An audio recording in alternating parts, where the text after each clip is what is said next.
আজকে আমি রান্না করব পুঁই শাক। এর জন্য পুঁই শাকগুলিকে ভালো করে ধুয়ে নিয়েছি, পাতাগুলিকে। আর এখানে রসুন কেটে নিয়েছি এভাবে।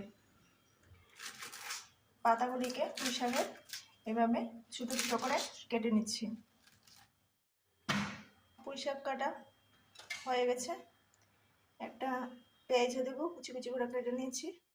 তেল গরম হওয়ার পরে পেঁয়াজ দিয়ে আর রসুন দিয়ে লবণ দিয়ে দিয়েছে। এখন হালকা হলুদ আর জিরে গুঁড়ো দেওয়ার পরে একটু এগুলি কালার এসে যাবে এগুলোর মধ্যে। তারপর শাকগুলি দিয়ে দেবো।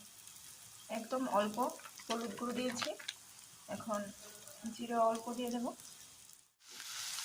শাকগুলি দিয়ে দিয়েছে, এবারে দিয়ে হালকা লবণ দিয়ে ঢেকে দেবো।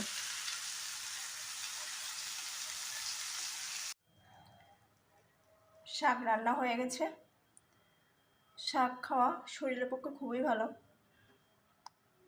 কার কার শাক খেতে ভালো লাগে আমাকে কমেন্টে বলবেন। টাটা এখনকার মতো।